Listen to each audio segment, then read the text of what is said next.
여러분 안녕하십니까? 저는 꼬마 빌딩을 포함하여 상업용 부동산을 연구하는 조태공입니다. 이번에 중소형 건물과 관련하여 서울시에서 가장 핫한 자치구가 어디인지를 데이터를 가지고 시각화하였습니다. 이렇게 했더니 서울시 전체의 꼬마 빌딩들이 최근 5년간 10%의 연평균 성장률로 증가하는 것을 알게 되었습니다. 그리고 자치구 중에 가장 핫하게 뜨는 지역이 어디인지, 또한 몇 군데나 되는지를 인사이트 하는 데 목적이 있었습니다.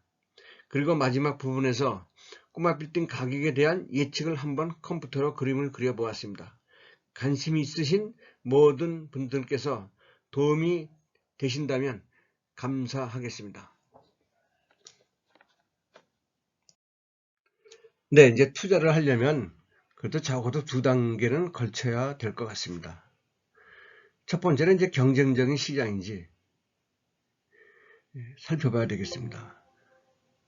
지역 상권이 경쟁적인지 이거 반드시 알아봐야 되지 않겠습니까?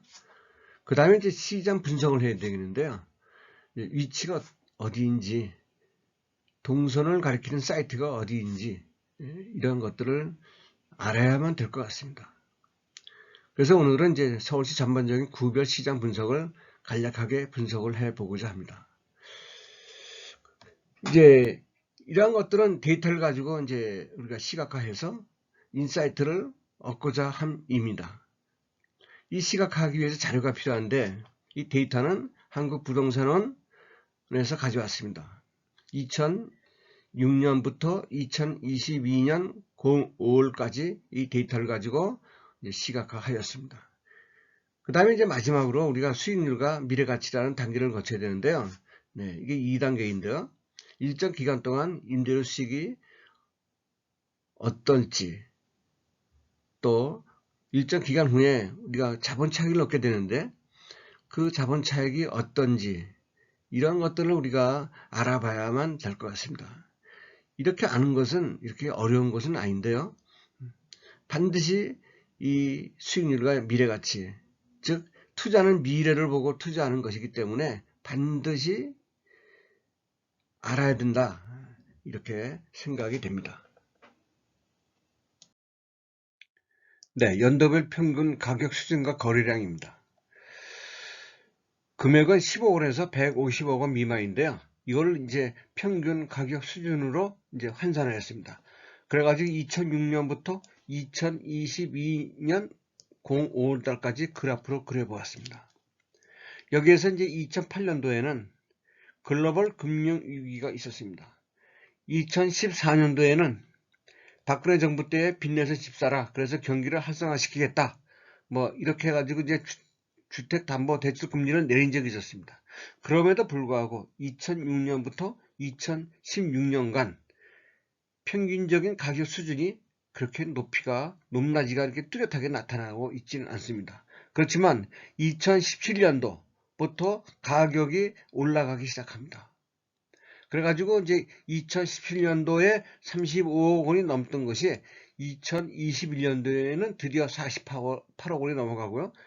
그 다음 해인 금년도 5월달까지는 무려 49억 원이 넘어가고 있습니다.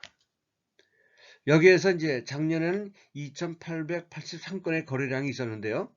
금년에는 599건의 거래량이 이루어지고 있습니다. 이것은 작년 후반기부터 금리를 상당히 올리고 있다. 기준금리가 4~5번 올리고 있다. 이런 결과로 볼 수가 있습니다. 또 한 가지 여기서 이제 우리가 눈여겨봐야 할 것은 거래량이 이렇게 뚝 떨어졌지만 가격은 오히려 올라갔다, 이렇게 볼 수가 있는 것을 여기서 우리는 알 수가 있습니다. 네, 이번에는 자치구별 가격빈도 분석 거래량이라는 제목이 되겠습니다. 거래 금액은 10억 원에서 150억 원 미만입니다. 전체 거래 건수가 28,234건이 되겠습니다. 그 다음에 이제 50억 원 미만 거래량이 22,236건이 되겠습니다. 전체 거래 건수의 79%를 차지하고 있습니다. 그 다음에 100억 원 미만이 4,552건, 16%. 그 다음에 150억 원 미만 거래량이 물론 100억 원에서부터입니다. 그 다음에 여기에 이제 1446건 5%를 차지하고 있습니다. 여기에서 50억 원 미만 거래량이 제일 많은 데가 어디냐면 중구가 되겠습니다. 1664건이 되겠습니다. 그 다음에 관악구가 1527건, 강남구가 1512건 이렇게 되겠습니다. 그 다음에 종로구가 1496건 이렇게 되겠습니다. 이외에 1000건이 넘는 데가 어디냐 하면 동대문구, 마포구, 그 다음에 서초구, 그 다음에 송파구, 영등포구 이렇게 되겠습니다. 여기에서 이제 50억 원에서 100억 원 미만 거래량을 한번 살펴보겠는데요. 여기가 거래량이 제일 많은 데가 강남구가 1120건이 되겠습니다. 그 다음에 서초구죠. 서초구가 517건이 되겠습니다. 그 다음에 이제 100억 원에서 150억 원 미만 거래량이 제일 많은 데가 어디냐면 강남구 470건이 되겠습니다. 이외에 뭐 뚜렷하게 나타난 것은 없습니다. 다 밑바닥에 깔려 있는데요. 네. 이런 것을 보았을 때 50억 원 미만 거래량이 많은 지역, 여기 50억 원 미만 거래량이 많은 지역에 이렇게 이제 한 10군데가, 약 10군데가 되는 것 같습니다. 이런 데가 주된 상권이 형성이 되어 있지 않았나, 이렇게 생각이 됩니다. 그래서 이제 50억 원 미만 거래 금액대가 가장 많은 주된 거래가 되었었다, 이런 것을 볼 수가 있고요. 앞으로도 그렇게 될 것이다 라고 볼 수가 있는데요. 가면 갈수록 가격이 오르다 보니 좀 더 늘어날 수도 있다. 금액대가 더 큰 금액으로 더 이제 거래량이 늘어날 수 있다, 이렇게 볼 수가 있겠습니다. 경관연수와 가격에 관련된 내용인데요. 이 그림을 일명 산점도라고 합니다. 가격과 경관연수의 관련성을 얘기하는 건데요. 여기 보시면 빨간 점들이 있습니다. 여기서 이제 우측으로 가면 갈수록, 그러니까 0년도, 20년도, 40년도, 이렇게 100년도, 120년도까지 있네요. 이렇게 가면 갈수록 가격이 40억에서 뭐 뚝뚝 떨어져야 되는데, 이게 뚝뚝 떨어지는 게 아니에요. 20년 된 건물이 한 35억이다 그러면 40년 된 건물이 여기 뭐 한 30억 원 정도 될 수 있겠네요. 그럼 60억 정도면 가격이 뭐 이것도 뭐 30억에서 조금 밑에 떨어지겠네요. 이렇다면 뭐 큰 차이는 없어요. 별 의미가 없다. 그래서 이 그림으로 봐서는 빨간 점선들로 봤을 때 내연연수, 그러니까 경관연수 그리고 가격과는 별 의미가 없다, 이렇게 표현해 볼 수가 있겠습니다. 이것을 이제 우리가 이제 함수식으로 표현한다면 R2라고 있습니다. R2가 0.4가 그러니까 0.4 이상이 되어야 되는데 0.0119가 되어 있습니다. 이런 것으로 봤을 때 별 의미가 없다, 이렇게 볼 수가 있습니다. 의미가 없다는 것은 내연 연수가 길면 길수록 가격이 어느 정도 가격이 밑으로 내려가야 되는데 이게 그게 아니다, 이렇게 숫자로도 우리가 확인할 수 있고요. 또한 그림으로도 본다면 20년 된 건물이 20억, 뭐 그러니까 10억, 20억, 30억, 뭐 50, 80억, 100억, 120억, 150억까지 있습니다. 물론 연면적이 크다면 가격이 비쌀 수 있죠. 그러나 연면적이 적은데도 불구하고 이게 점들이 우죽순 이렇게 일정하지가 않고 이게 다 이렇게 몰려 있습니다. 이렇게 거의 동그랗게 몰려 있다, 이렇게 볼 수가 있겠습니다. 이렇다면 이 그림으로 봤을 때 가격과 경관연수하고는 별 의미가 없다. 즉 서울 시내 건물들이 오래된 건물이라고 해서 싼 건 아니다, 이렇게 볼 수가 있습니다. 그럼 왜 그러냐? 건물들이 이제 오래된 건물들도 이제 조금 비싸게 그래서 구입을 하더라도 이러한 구입된 그런 건물들을 가지고 리모델링 한다든가 또는 이제 올 근생으로 이제 신축을 한다든가 이렇게 한다면 높은 수익률로 우리가 이제 창출할 수 있고, 또한 이제 매각도 상당한 차이를 누릴 수 있다, 이런 뜻으로 우리는 생각할 수가 있습니다. 네, 이번에는 평균 가격 수준, 트렌드와 예측선이라는 제목이 되겠습니다. 그림을 보시면 이제 2006년부터요. 2016년까지는 가격이 그렇게 많이 올라가거나 내려가거나 한 그런 높낮이가 뭐 그렇게 뚜렷하지 않습니다. 그렇지만 2017년도 이후부터는 가격이 상당히 올라간 상태가 되겠습니다. 그 여기 이제 예측선을 그릴 때는 2021년을 시점으로 해서 그렸습니다.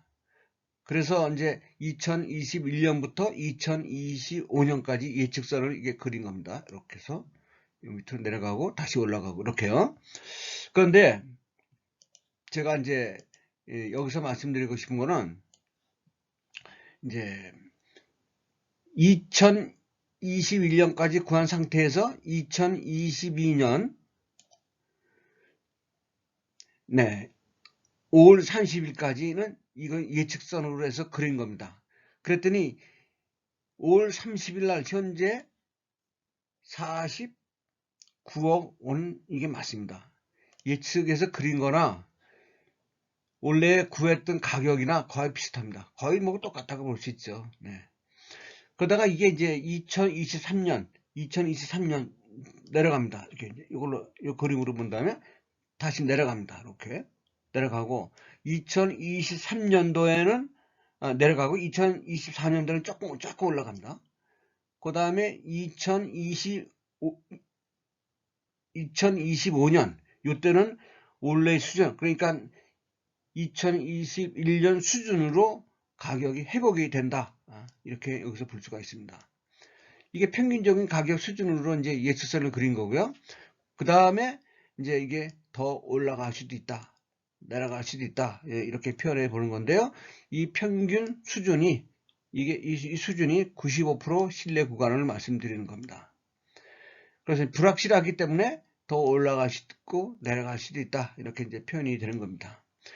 그 다음에 이 예측선을 그리게 되는 그러한 배경 방법은 어떤 거냐면 간단하게 말씀드려 보겠습니다. 여기 2006년부터 몇 년간 그 이후에 몇 년간 이 각각의 평균을 구해요. 이동 평균법이라고 해가지고 이제 이렇게 평균을 구합니다. 이렇게 평균을 이 각각의 이런 것들의 평균을 또 다시 평균을 또 내요. 그래서 그러면 이 평균이 모평균에 가깝다. 이렇게 모평균에 가깝다. 이런 뜻이 되겠습니다. 모평균에 가깝다. 이렇게 해서 이제 이 그림이 그려진 겁니다. 그 다음에 이제 투자자분들이시라면 이 가격표를 한번 참조해 보시면 좋겠습니다. 이게 실거래 가격의 평균 가격을 나타내는 거고요. 그래서 이제 가격이 어떻게 변해가고 있다 이런 것을 볼 수가 있습니다. 여러분 그동안 들어주시냐고 정말 감사합니다.